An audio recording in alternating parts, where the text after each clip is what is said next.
Right, so hello, greetings. It's Dr. Thomas Daffern here. And today is the 31st of May. It's Pentecost in the Christian calendar, which is a very holy day. It's the day of the descent of the Holy Spirit, and I'll be referring to that a little later. And I hope that all that I have to say will be in that spirit. So it's been a, roller coaster ride since I last spoke a week ago. We've got riots broken out in the US, big time, after the death of this tragic, really assault by a policeman in Minneapolis, which I watched on the Washington Post. And this man, George Floyd, it has sparked, a real national soul searching in America, and a lot of people are very angry, upset, mourning. It turns out George Floyd was a Christian. He'd been a Christian activist in Houston and helped get kids out of trouble, off the streets, out of prison. I mean, he was a good man, as far as I can tell, like seriously good. And to die like that with his, telling the cops he can't breathe and they're just ignoring him. I mean, rightly, the man has been fired, and he will be prosecuted, and he should spend the rest of his life in prison and reflect on what he's done. However, as I said in a Facebook post, I think it's symbolic of a whole series of back issues. And as a philosopher and historian, I'm interested in the back issues. Like, why have American cops become the sort of people that would think that kind of behaviour is all right? Why do cops anywhere think that? I mean, there was a time there was no police force in Britain. It was done by, the local officers who would organise a group of honest people if there was some criminality going on. It would be nice if we could return to those times. Police have become too powerful a force in their own right, and they're pretty mendacious. The only dealings I've ever had trying to get truth out of police is like trying to get, water out of a stone. I mean, they clam up and will not say. They're, and so, I'm not impressed by the level of policing, and I think the Minneapolis Police Department, but more broadly across the US, has to do some serious soul searching about its training and about the quality of ethics it receives. And above all, this constant use of force is troublesome. I mean, ideally a police force should never use violence, and the British force was never armed for that reason. It was based on a sort of trust. The officers that are helping the community and people are honourable, not breaking the law, So I'd like to go back to those times, please. Now, so what is the backstory? Well, the whole power relationship between races in America and indeed the world is the backstory. And it is, everything is obviously interconnected here. And I want to share some stuff I've been discovering that's quite interesting. Some of you know I'm working on a little book of peace declarations, which is now becoming quite a big book of peace declarations. It's onto its 4th volume, which has been very interesting to write. And each time I'm researching it, I'm discovering stuff that is new to me, or that I vaguely knew, but I'm doing it in more detail. And that's why, of course, I like scholarship so much. That's why I bother, because it's a learning process as well as, and then sharing that onward, as it were. So in this last week, I've been discovering something I think very interesting, which I'm going to share.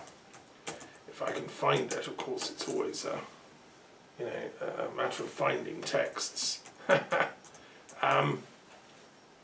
But this was something I only knew in theory. I didn't know in reality. And bear with me whilst I look for this. Okay, so we have that we put in search for, and it comes up. Right, there we are. Sorry about that. Okay, so I want to share with you a new, I think he's some kind of a hero chap that I vaguely knew as a name, but I didn't know his life story and his details. And I've been researching, okay, so in my little book of peace declarations this last week, I've been working on a number. One of them is the Communist Manifesto by Marx and Engels. Now, why is that in the little book of peace declarations? Well, because it's a very interesting document. It was written at a critical time, 1847 in European history, when we were on the cusp of a kind of revolutionary resurgence and a feeling that things weren't right in society. We need change. We need something new. We need a better order. A bit like perhaps the USA is feeling right now. There's something wrong with the way things are going on in the USA. And there's an argument that they had their revolution in 1776. They've never caught up since. That revolution in 1776 put a bourgeois class into power, which has been there ever since, and has now become one of the most greedy, mendacious, and militarized classes on the planet. I've been researching for my little book of peace declarations all the wars that America has been involved with since 1970, when there was a declaration made in the UN, which I've got in the book, the right of societies to live in peace. And it was a great declaration. You probably never heard of it. The UN actually said, America signed it, Britain did, everyone. We, the nations of the world, will not attack each other. We will leave each other alone. We will never invade each other. We will never attack each other's sovereignty. We honour each other's sovereignty as nation states. Furthermore, we will never engage in covert propaganda to attack, the good name of other states, etc., etc. Hundreds of really good clauses in it.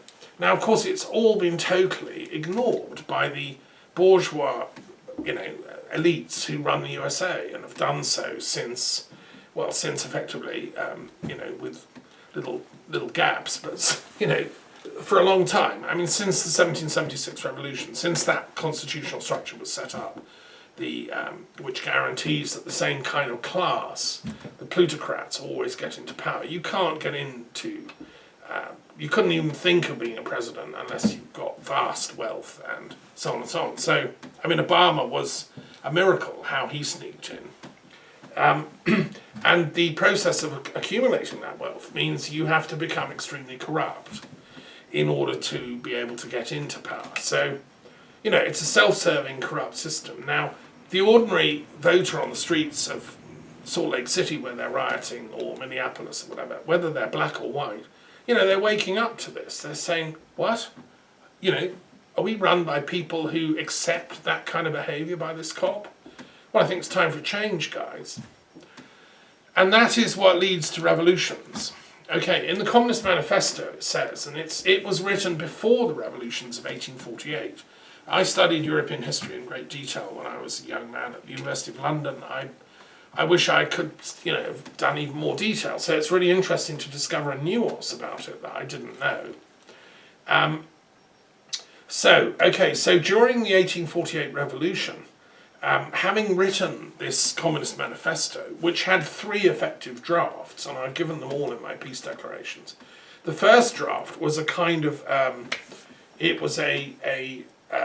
it's called a Communist Catechism, or a Communist Confession of Faith. And it reads like a sort of Catholic catechism, I believe in whatever. It's really interesting, actually, and it's a boiled-down synthesis version of what later became communist ideology. But it's very succinct, it's only a few pages. And there's another text which is similar, which again predates the Communist Manifesto per se, a bit longer, but it's a kind of pre-trial run of the actual manifesto, and it's called The Principles of Communism. Now, what was communism? Okay, it was around in the 1830s, and it had been coined during the French Revolutionary period by French intellectuals who wanted to go from a traditional society of hierarchy, feudalism, king at the top, bishops, peasants down the bottom somewhere. No, all that had to change. They wanted a society of equals based on liberty, which meant freedom of thought, etc., everything, equality, and that's the critical thing for the communists. They wanted a society where everyone had equal opportunity, equal educational background, potential, equal access to the resources of the society, of the common good, you know. And liberty, equality and fraternity was the third, which was very important. That meant we should love each other. That was, according to James Billington, the Librarian of Congress, a great scholar on revolutionary ideology, that was inherited from Freemasonic oaths. And a lot of these early French revolutionary leaders were indeed kind of middle-class lawyers, and a lot of them were Freemasons, which was a sort of intellectual cult for cultivating the virtues. And I've written about its history and lineage. Unlike David Icke and his cronies, I don't see it as a sinister cult. I've known many Freemasons in my time who are people of great honour and integrity. And obviously there are some bad apples in everything there are, in every religion. You know, there were grand inquisitors in the Catholic Church. It doesn't mean that all Catholicism is evil. We have to be discerning and a bit more subtle and nuanced in our critique of these things. So, anyway, these French intellectual revolutionaries, a lot of them Freemasons, they dreamed of this society based on fraternity and love. And a lot of them wrote visionary catechisms about how we'll all love each other and agape will rule. And it was really, a lot of them said this will be the third age of history. This will be the age of the descent of the Holy Spirit. So we celebrate today Pentecost, the descent of the Holy Spirit, but we do that once a year, but nothing changes, there's no peace anywhere. Still there's rioting and fighting, and still Boris Johnson is, running my country into the ground, and Dominic Cummings gets away with constant, ignorance. There was one chap, Laponnery, who said that the French revolutionaries had made a mistake. They should have put the fourth thing in: liberty, equality, fraternity, and intelligence. Because you can't actually have a successful society without intellectuals and without intelligence on the part of the managers and all of us. And he, for his pains, got locked up in prison for decades for saying we should add intelligence. Well, I agree with him 100%. That's why I run the World Intellectual Forum here in Europe. And I'm part of a worldwide group that is trying to bring intellectuals into discussions about how we can solve these huge problems we've got as a world society, and also individually. So my heart bleeds for my American cousins. I have so many friends in the USA. I've travelled there. I love it, the good bits, and I'm very sad about the bad bits. Okay, so fast forward. So Communist Manifesto, I'm digging away at it, and I'm researching its background. And these early communists, they were like a spiritual brotherhood.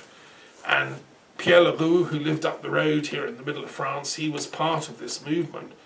They were literally, he was a Freemason and a Pythagorean and a Buddhist and a, everythingist, who wanted universal brotherhood for all mankind. He became mayor of my local town when the French in 1848 said enough is enough. We want our republic back. We want a revolution. Now, the Americans didn't. They were still in slavery at that time. And they were still, the Constitution of the US was allowing, the sort of constant capitalism to develop its teeth, effectively. The British had abolished slavery by then, thanks to liberal pressure from the Liberal Party and, the Whigs and what we could call left-wing or left-liberal pressure.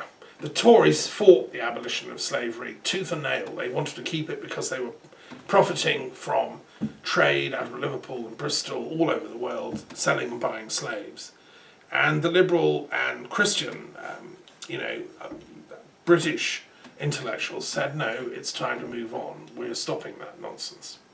The Americans kept at it, and that's why the problem is so deep-seated. Racial problems are so deep-seated, I think, in the USA.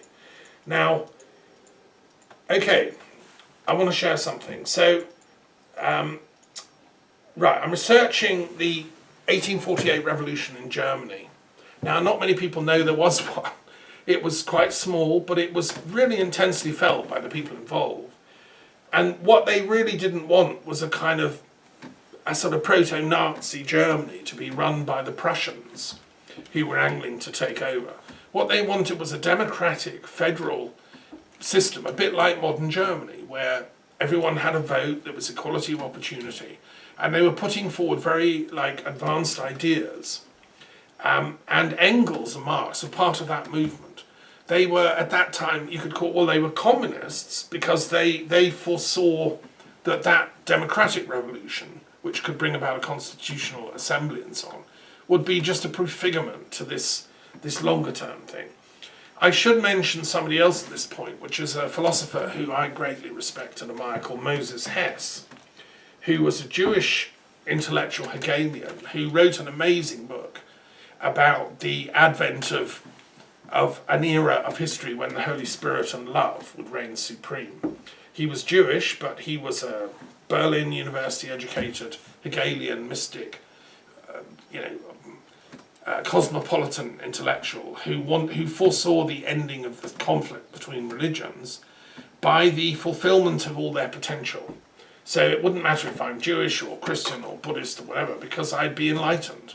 And so would you. And so we wouldn't kill each other as to whether my parents were Christian or Buddhist or Hindu. No, because we'd all be enlightened. And so Moses Hess visioned a society of universal unconditional enlightenment, effectively, in his own language. And he introduced Marx and Engels to each other to get on with helping with this project. So we should always bear in mind what this communist thing was about. And actually, Moses Hess introduced the term communism to both Marx and Engels, by which he meant this fire of the love of truth and the love of human solidarity. So class distinctions of rich and poor, which are cataclysmically absurd in our era. They've got much worse, it seems to me, since Marx wrote. I mean, there are a few individuals with vast amounts of wealth who are manipulating the world's media and the world's military. And anyone that stands up against them gets, massacred and slaughtered and bombed, as Colonel Gaddafi discovered when he tried to create a gold... Gaddafi was behind the African Union project, largely, which was declared at Sirte. One of the declarations I've got in here is the African Union project. And he wanted to end reliance on the dollar. He wanted to create a currency that African states could trade in based on gold.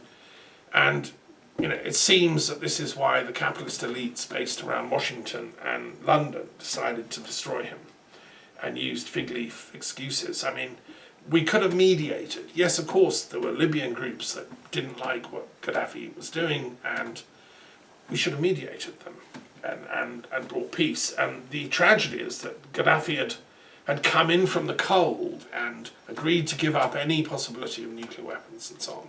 He was trying to be a good guy. And as he said to the people that killed him, he said, "What have I ever done to you?"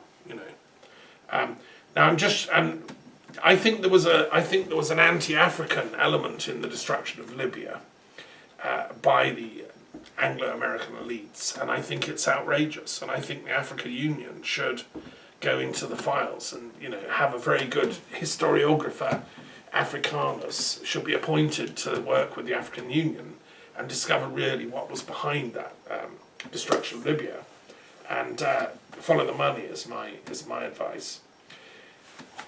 I digress, sort of, it's not really, because, okay, so the Germans want a democratic state, they're having a revolution, and enter this guy into history called Willich, who, with his elder brother, he'd been brought up in Germany. He lived with the theologian Friedrich Schleiermacher, who's one of the greatest theologians of the Church of Germany. He was a Protestant theologian who combined Hegelian philosophy at a very sophisticated level with the Bible. And he saw in the biblical studies a prefigurement of modern philosophy, and he was a great influence on the church. Paul Tillich, who later became probably the most important theologian in American history, was an expert on Schleiermacher, and so were many others. Well, this guy lived in his home, and I must have known him. Somehow he was related to his wife. He trained in the military and studied military education at Potsdam and Berlin in the Prussian army.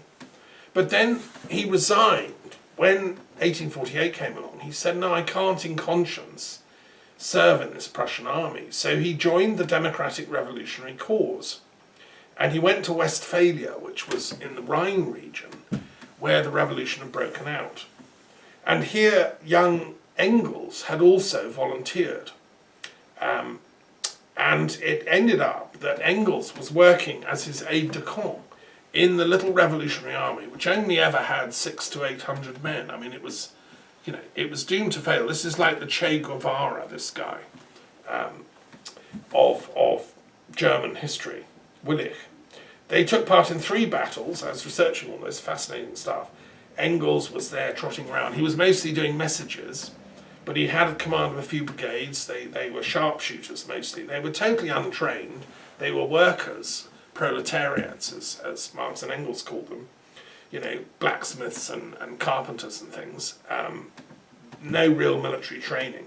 So, of course, they lost. When the Prussian army turned up in force, it just beat them. And 3 times there were little combats, and Engels lost every time. He was fortunate to escape with his life, and eventually Willich and the others all fled to Switzerland. Rather than surrender to the Prussians, they went off to Switzerland.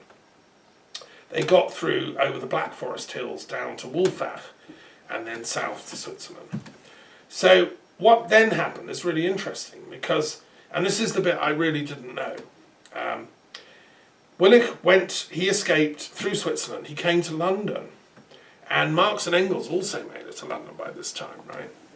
And so actually he fell out with Marx and Engels. He fell out with Marx because he called him too conservative, which is very interesting, isn't it? There's Marx, the bête noire of all right-wing people who hate Marx.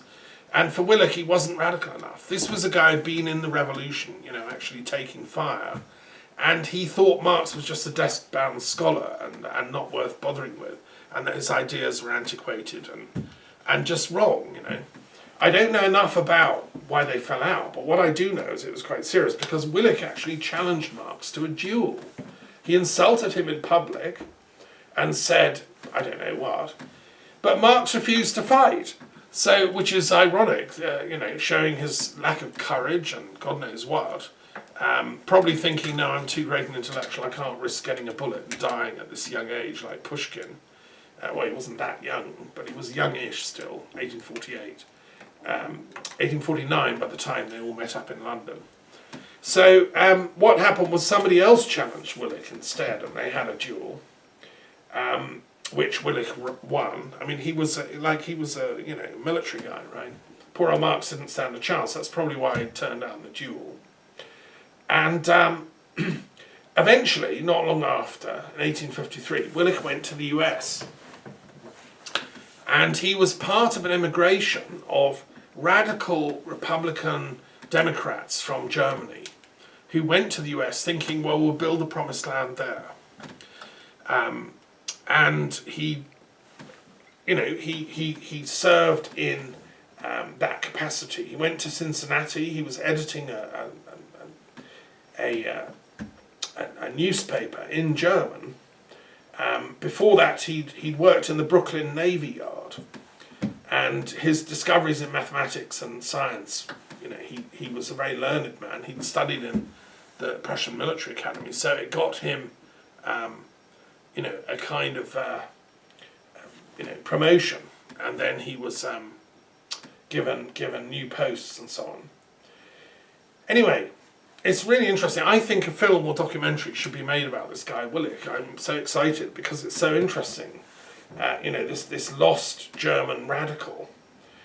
He ended up then in the Ohio region, and when the Civil War broke out, he was active in a group of philosophers called the Ohio Hegelians. Can you believe it? With a bunch of other philosophers, all following Hegel and having a study class. John Bernard Stallo, Moncure, Conway, and others, who were all deeply into Hegel. He was sort of radical Hegelian left. He just didn't agree with the Marxist variant of it. probably because he didn't agree with the materialism that Marx stood for. And you know, I think I'm more with Willich myself on this. There was a sort of grim determinist materialism about Marx that Willich just couldn't accept. Anyway, what happened was at the American Civil War, when it broke out, lo and behold, he signs up for the Union Army, right? And this is very interesting because, you know, Steve Bannon and these racists are all, you know, look back to the Confederacy as their great time when the whites were supreme and all that, and they kind of want to bring it back. I mean, for God's sake, well, I'm sorry, but here's a chap, Willich, who's not going to let them, who he recruited all his German friends in the Ohio region, he became a colonel in the 32nd Indiana Infantry Regiment called the 1st German Regiment. And by the end of the war, now this is what I didn't know, there were 200,000 German-speaking Americans fighting in the Union Army. And a lot of them were radicals, Democrats, and they totally supported Lincoln's view of America. It should be, you know, a sort of a society of free equals between all the different races and classes. And that whether you're German or Irish or you know, African or whatever, you're an American first and foremost. And that's what they were fighting for. Now, Willich was incredibly important in the war, and in the movie, which I hope to see made of his life, his thinking actually helped win the war for the Union. They were not doing too well to begin with. But, you know, he was a brilliant military leader, and he won several crucial battles. He helped steady his own brigades in certain critical battles, and his military history is absolutely fascinating because he strongly believed in the cause of the Union, which for him was about, gosh, you know, we failed in Germany in 1848, we're not going to fail here in America, we're not going to let that right-wing sort of racist Confederacy steal our promised land. Okay, now what's interesting is he carried on in important circles in the war. He became a brigadier general in the American Union Army, and afterwards he was a friend of Lincoln, and he corresponded with Lincoln, and he was, you know, Lincoln was a very interesting man who was a visionary and a spiritualist as well, and he shared many of the same kind of universal idealisms that these German Americans had. Lincoln knew how important they were to the Union cause.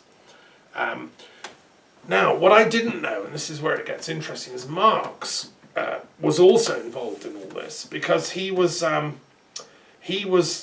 writing articles for the New York Herald Tribune, or the International Tribune it was called, about European revolutionary currents and movements.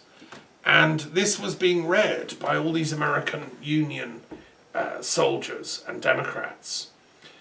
Marx was running the International Working Men's Association, or he was on the committee for it, who were envisioning radical ideas like an 8-hour minimum, you know, maximum working day, giving workers a minimum wage, not letting them work too long, and so on.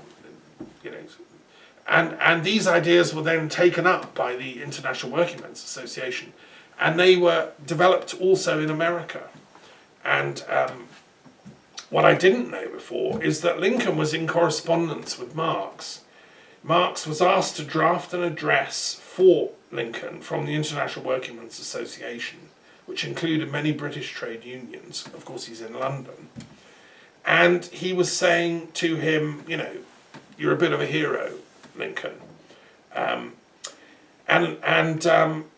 anyway, there's a whole hidden history here. Now, one historian who's really gone into this is a very interesting intellectual called Robin Blackburn. He's a historian from the left who's researched the relationship between Marx and Lincoln in a book called Unfinished Revolution. And I recommend it. You know, and now at this time of critical reflection on America's identity and Europe's identity and Brexit and are we right, are we left, you know, where's the truth kind of discourse.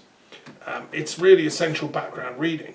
And you see, Marx all along had taken the side of the North and against slavery. There was an instinctive gut hatred of slavery in Marx, which goes along with the Communist Manifesto that I've been working on and researching.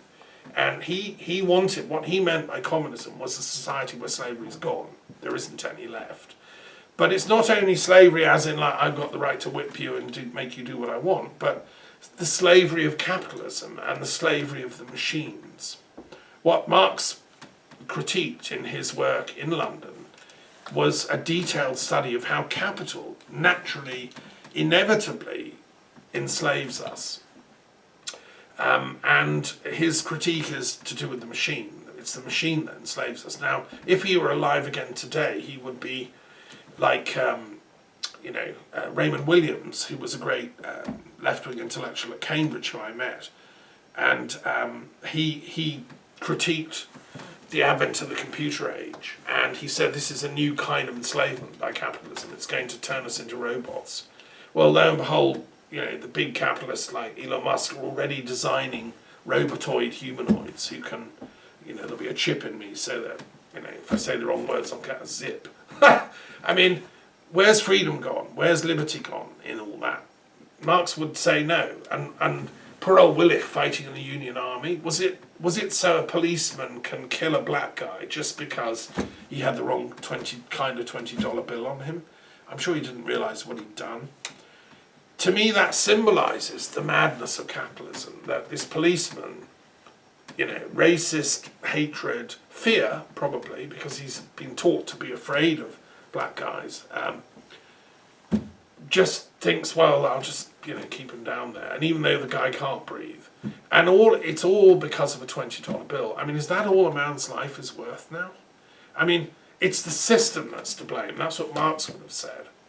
And it is. We have to totally rethink the system of policing and of money and of capitalism so that human life is not subjected to such humiliation. That's why these people are rioting all over the place. And who can blame them? Because they know instinctively there's something wrong here, right? Okay, so this guy Willich and Marx and Lincoln, it was very interesting. Now, of course, Lincoln was then assassinated. Well, hey, what happens to the good guys of history? They do get assassinated. Look at the whole history of history. But anyway, there's a lot of very interesting stuff there which I wanted to share. And it brings me to, reflect on something that I've been musing about, which is how we got to a world where a president in the White House can be inciting white racists as if that's normal.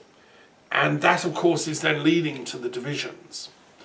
Steve Bannon, the mastermind that brought Trump to the White House, is an unashamed, unreconstructed white racist. And their thinking is that these poor whites have been oppressed for so long by the multicultural, middle-class, liberal intellectuals. And it's time to let them break out and become white racists again, and good for them.